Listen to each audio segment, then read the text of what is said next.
At the end of life, what truly belongs to us? This question is as ancient as human existence itself.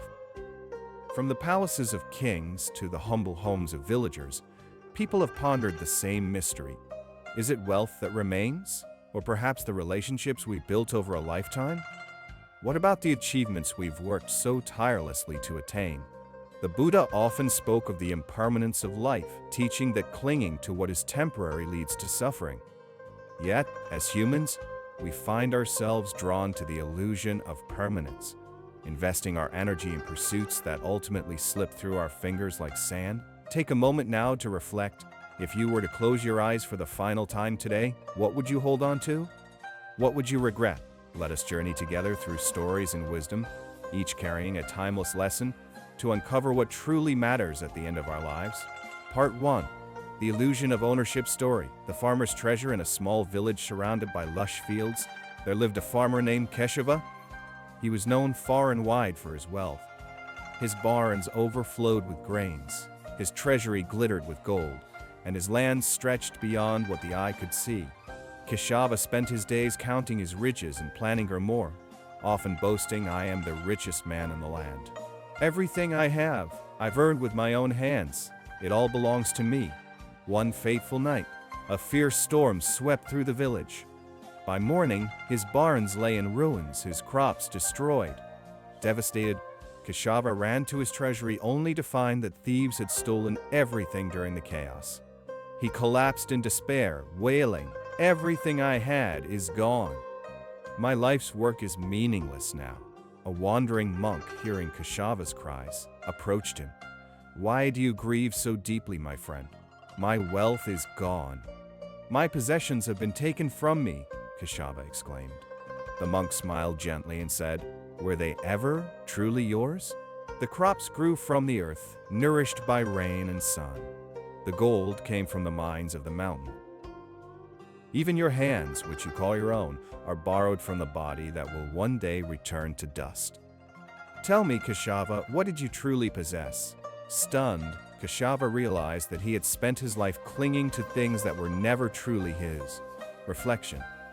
Like Keshava, many of us believe we own the material things we accumulate: our houses, cars, and treasures. Yet, as the Buddha taught, nothing is ours. Everything we think we possess is simply borrowed from the world. The truth is that ownership is an illusion. Everything we claim as ours is subject to change, decay, or loss. The earth from which all wealth originates reclaims what we borrow. Even our bodies are merely temporary vessels, destined to return to the soil. What, then, should we value? The answer lies not in accumulating, but in cultivating. Cultivating wisdom, kindness, and inner peace. These are treasures that no storm can destroy and no thief can steal. In today's world, the illusion of ownership is even more pervasive. Social media bombards us with images of success defined by material wealth. We are told that a bigger house, a newer car, or a higher salary will bring happiness. But does it? Consider the stories of those who achieve immense wealth but remain unfulfilled. Billionaires, despite their fortunes, often speak of loneliness, stress, and a longing for purpose. This is because happiness cannot be bought. It must be cultivated within. The Buddha's teaching of impermanence reminds us that clinging to material possessions is like grasping water in our hands. It inevitably slips away. Instead of chasing what is temporary, we can focus on what brings lasting peace, compassion, mindfulness, and contentment with the present moment. As you reflect on Keshava's story, ask yourself, what am I holding on to that is not truly mine? What treasures can I cultivate within myself that will remain, even when all else fades? The journey to uncovering life's true wealth begins with letting go of the illusion of ownership. Only then can we embrace the beauty of what truly belongs to us: our wisdom, our kindness, and the peace that comes from within.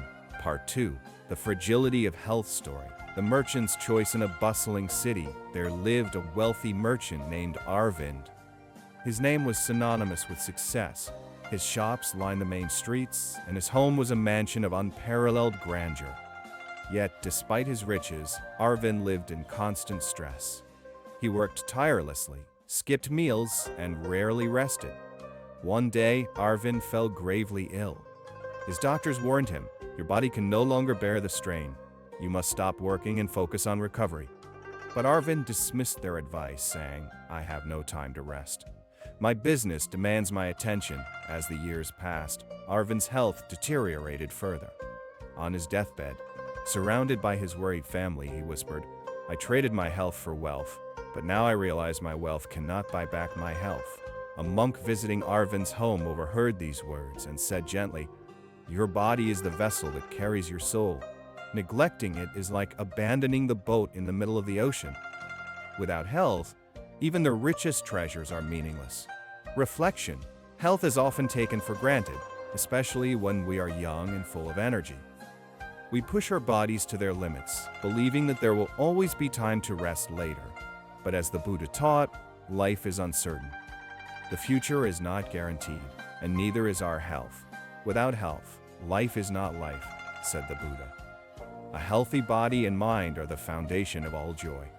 Wealth, fame, and achievements pale in comparison to the simple ability to wake up each morning feeling well, to savor a meal, to walk among the trees, and to share moments with loved ones.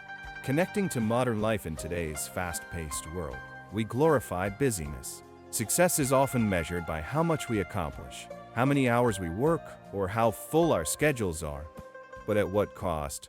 Think of the countless stories of individuals who reach the pinnacle of their careers only to find themselves battling chronic illnesses, burnout, or depression. The truth is, no amount of success can compensate for the loss of health. Caring for our health is not selfish, it is essential. Eating nourishing food, exercising, and resting are acts of self-compassion. As the Buddha taught, to keep the body in good health is a duty. Otherwise, we shall not be able to keep our mind strong and clear. As you reflect on Arvind's story, consider, how are you treating the vessel that carries you through life? Are you nurturing it with care, or are you trading it away for fleeting gain? Remember, your health is the foundation upon which all else rests. Part 3. The Bonds of Compassion story. The carpenter's bridges. In a quiet countryside, two brothers shared neighboring farms. For years they lived in harmony, helping each other through every challenge. But one day, a small misunderstanding grew into a bitter argument. The younger brother, in anger, dug a trench between their lands, turning it into a boundary. The elder brother, hurt by the division, hired a carpenter. "Build me a fence," he said, "so I don't have to see my brother's face again." The carpenter nodded, but instead of building a fence, he constructed a beautiful wooden bridge across the trench. When the younger brother saw the bridge, he was overcome with emotion. He walked across, tears in his eyes, and said, "Brother, after all I've done, you still built a way for us to reconnect." The elder brother embraced him, saying, "It wasn't me. It was the wisdom of another." The carpenter, packing his tools, smiled and said, "I have many more bridges to build." The Buddha taught that compassion is the path to peace.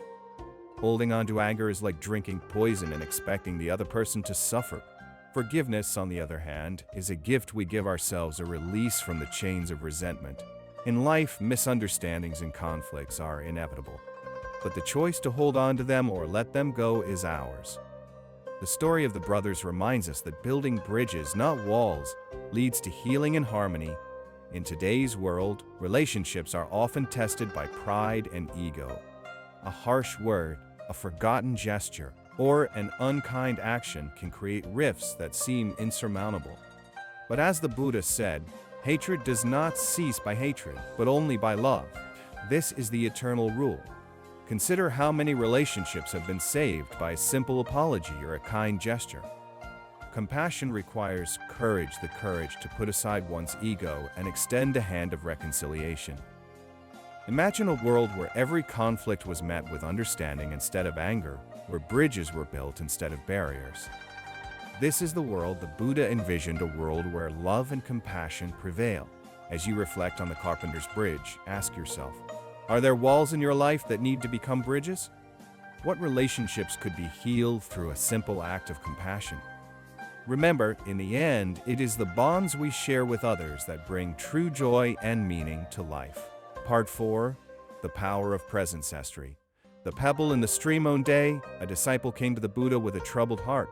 "Master," he said, "I cannot find peace. My mind is always racing, filled with regrets about the past and worries about the future. How can I ever be calm?" The Buddha handed him a pebble and led him to a quiet stream. "Drop this pebble into the water," the Buddha instructed, "and watch closely." The disciple did as told, and ripples spread across the stream, disturbing its surface. The Buddha explained, "This stream is your mind, and the pebble is your thoughts of the past and future. When you cling to them, your mind becomes restless. Now let the water settle." The disciple waited and watched as the ripples disappeared, leaving the water calm and clear. "See," said the Buddha, "when you let go of clinging, your mind becomes still. Peace lies not in the past or future, but in the present moment." Reflection. The Buddha often spoke about mindfulness, the art of living fully in the present. Do not dwell in the past. Do not dream of the future. Concentrate the mind on the present moment. Yet for many of us, the present feels elusive. We carry the weight of yesterday's mistakes and the fear of tomorrow's uncertainties, forgetting that life unfolds only in the here and now. The ripples in the stream are a metaphor for our restless minds. By letting go of regrets and anxieties, we create space for clarity, peace, and joy. In today's fast-paced world, distractions are everywhere. Phones buzz with notifications, calendars overflow with appointments, and our minds juggle endless to-do lists. But amidst this chaos, how often do we pause to simply be? Practicing mindfulness doesn't require grand gestures. It can be as simple as savoring a cup of tea, feeling the warmth of the sun on your skin, or taking a deep breath and noticing the present moment. As the Buddha taught, the trouble is, you think you have time, but time is fleeting, and the only time we truly have is now. As you reflect on the pebble in the stream, ask yourself, how often do I truly live in the present? What simple joys am I overlooking because I am lost in thought? Remember, the power of presence is the key to a peaceful and meaningful life. Part 5. Happiness and Simplicity Story. The Tea Master's Secret. In a quiet mountain village, there lived a tea master known for his wisdom and serenity. Travelers from afar sought his guidance, curious about the secret to his happiness. One day, a wealthy merchant visited him, asking, "Master, I have everything: wealth, power, and success, but I feel empty. What is the secret to happiness?" The tea master smiled and invited the merchant to sit. He brewed a pot of tea, pouring it into a small cup until it overflowed. "Master," the merchant exclaimed, "the cup is full. It can hold no more." The tea master replied, "And so it is with your life. You are so full of desires and ambitions that there is no room for contentment. Empty your cup and you will discover happiness in simplicity." The merchant, humbled, thanked the tea master and began to reevaluate his life. Reflection. The Buddha taught that contentment, not abundance, is the key to happiness. Health is the greatest gift, contentment the greatest wealth, and faithfulness the best relationship. Modern life often equates happiness with having more money, possessions, or achievements. Yet those who seek fulfillment in material things often find themselves yearning for something deeper. Happiness lies not in what we have, but in how we perceive it. A simple meal shared with loved ones, a walk in nature, or a moment of gratitude can bring more joy than the grandest luxuries. In the age of consumerism, we are bombarded with messages that tell us we need more to be happy. A bigger house, a better car, a newer gadget. These promises of happiness often lead to endless striving and dissatisfaction. But studies show that beyond meeting basic needs, additional wealth has little impact on happiness. True joy comes from experiences, connections, and a sense of purpose. Practicing gratitude can transform our perspective. By appreciating what we have, we shift our focus from lack to abundance. As the tea master demonstrated, happiness begins when we empty our cup and make room for simplicity. As you reflect on the tea master's story, ask yourself, what can I let go of to make space for joy? How can I embrace simplicity in my daily life? Remember, happiness is not about having more, it's about needing less and cherishing what you already have. Part 6. The Impermanence of Life Story. The wilting flower in an ancient kingdom, a powerful king feared the inevitability of death. He summoned the wisest sage in the land and asked, "How can I achieve immortality? What must I do to ensure that my life will never end?" The sage handed the king a delicate flower and said, "Keep this flower alive forever, and you shall live forever." The king took great care of the flower, appointing the best gardeners and creating the perfect conditions for its survival. Yet, despite all his efforts, the flower began to wither. Panicked, the king called the sage. "This flower is dying despite everything I've done," the king exclaimed. The Buddha taught that impermanence, anicca, is a fundamental truth of existence. Everything that arises will one day pass away: our possessions, our relationships, and even our lives. While this truth may seem daunting, it carries a profound lesson: to value each moment, knowing it is fleeting. Impermanence is not a cause for despair, but a call to live with intention. It reminds us to cherish our loved ones, to pursue meaningful work, and to find joy in the present moment. As the Buddha said, all compounded things are impermanent. Strive on with diligence. In a world that moves at lightning speed, we often forget to appreciate the transient beauty of life. The bloom of a flower, a child's laughter, or the quiet of a sunset, all are fleeting, yet profoundly beautiful. By embracing impermanence, we can free ourselves from the fear of loss and the trap of attachment. Instead of clinging to what we cannot keep, we can focus on creating moments of connection, compassion, and gratitude. As you reflect on the wilting flower, ask yourself, what beauty in my life am I overlooking because I fear its impermanence? How can I embrace life's fleeting nature and find joy in the present? Remember, it is not the length of life, but its depth that truly matters. At the end of life, what truly remains? It is not our wealth, for that belongs to the earth. It is not our achievements, for they are claimed by time. It is not even our bodies, for they return to dust. What remains are the intangible treasures we cultivate, the kindness we share, the love we give, and the wisdom we pass on. The Buddha's teachings guide us to focus on what truly matters. Health is the foundation of a fulfilling life. Presence allows us to savor each moment. Compassion bridges the divides that separate us. Simplicity brings contentment, and impermanence teaches us to live with intention. A final story. The lamp and the flame. A disciple once asked the Buddha, "Master, how can I leave a lasting impact on the world when I am but one small flame in the vast arena?" The Buddha took the disciple to a room filled with unlit lamps and said, "Light each lamp with your flame." The disciple did so, and soon the entire room was illuminated. The Buddha smiled and said, "Your flame does not diminish by lighting another's lamp. Instead, it grows brighter. In this way, your kindness and wisdom will live on even after you are gone." As we journey through life, let us remember to be the flame that lights the way for others. Let us nurture our health, cherish our connections, and live fully in the present.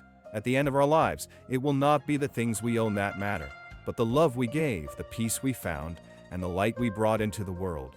May we all strive to live with compassion, mindfulness, and gratitude, so that when our time comes, we can look back with no regrets, only the quiet joy of a life well lived. Thank you, Philip. May you find peace and fulfillment on your journey.